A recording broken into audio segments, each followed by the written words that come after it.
Okay, we're going to be changing this valve right here. We're going to be changing also the breather hose and the little hose going to the dipstick tube. And that is coming right up.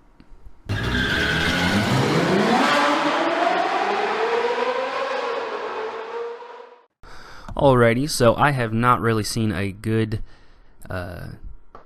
do-it-yourself tutorial on how to change this valve. This is a 1997 BMW 328IS. It has an E36 engine. I think it's also known as the M52 engine. So you can see all the grime there on the breather hose tube. That was my first indication that there might be something wrong with this this valve here. And then also the BMW is burning or consuming oil. Now there's a there's just a oil smell when I start the car up. I've heard that other people get this blue smoke coming out of their tailpipe. I have not gotten that yet, so maybe I got that. I fixed the problem before that started to happen. Okay, so I've seen a couple different names for this guy here, and it's in all my research I've seen it called three names: the Air Oil Separator, the PCV valve, or the positive crankcase valve, and then a CCV valve.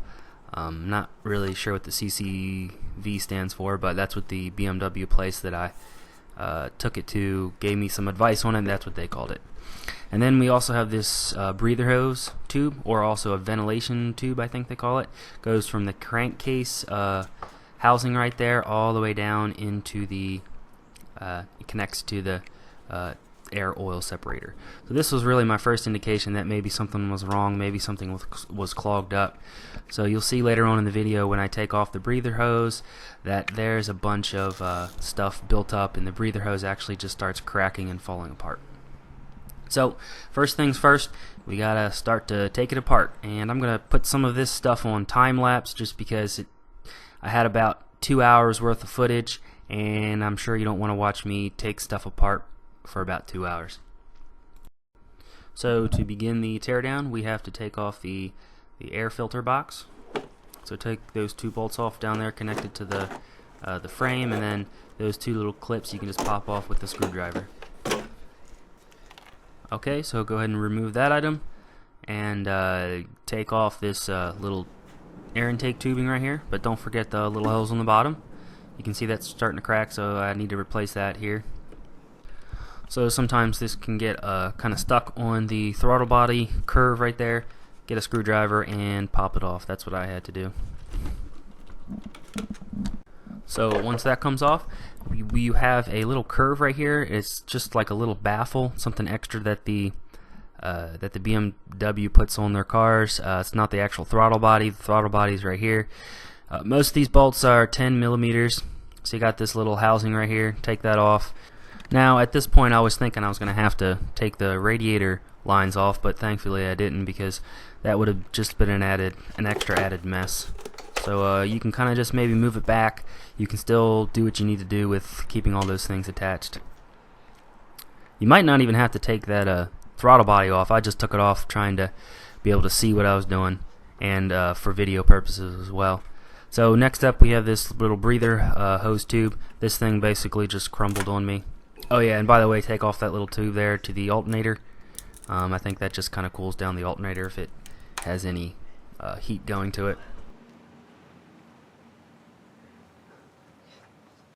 You can see there's quite a bit of oil junk build up in there, so good thing we're replacing it. So go ahead and take it off. You don't need any special tools, just kind of pinch it and it'll come right off.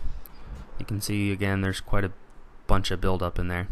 So it's supposed to be just air coming through the breather tube, and you might have some oil in like the vapor phase. What it's supposed to do is go back to the air intake and then reburn in the pistons.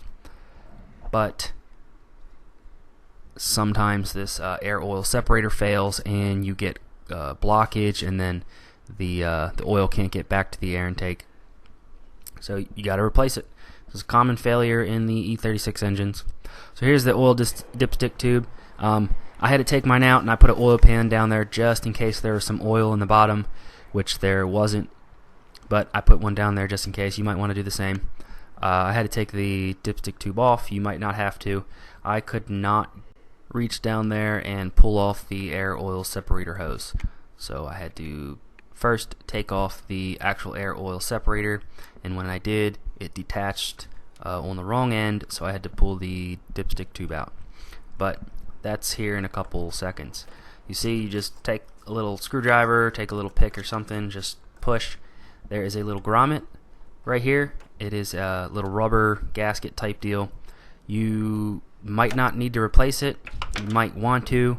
I went to the shop about 2 hours before I did this job. They said they didn't have one. I said skip it, and turns out I didn't need to replace it. So here is the old one, and you can tell there might be a little bit of grime buildup in there, also in the air intake side. I'm gonna take this thing and I'm gonna take it apart here in another video and show you guys. If you want to subscribe and stick around and see that video, that'll be kind of exciting. For some reason, these crazy hot knife videos are super popular on YouTube right now. I might just take a hot knife to it or something like that, just for fun. But so here's the old setup that you saw at the beginning and the new setup. So that's the entire base of the dipstick tube, and that reaches right down into the bottom of your crankcase.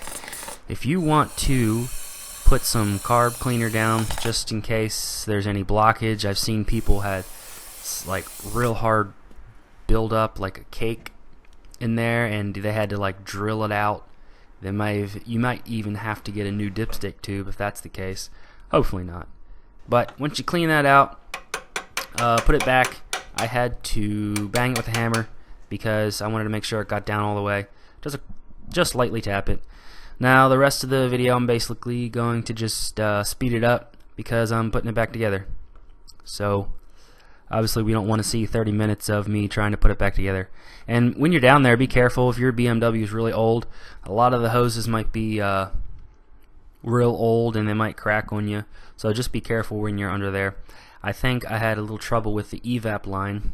There was a little filter down there, I think it was a filter, and there's this tube just about the length of my pinky, and it was maybe a 1/4 inch in diameter, and just be careful. I accidentally pulled it off and wasn't sure where it went to, but I put it back, and no check engine lights, so we're good.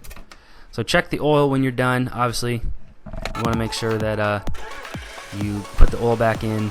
You might have to add some more as the oil starts going around the system, but job well done. Hopefully it works out for you guys.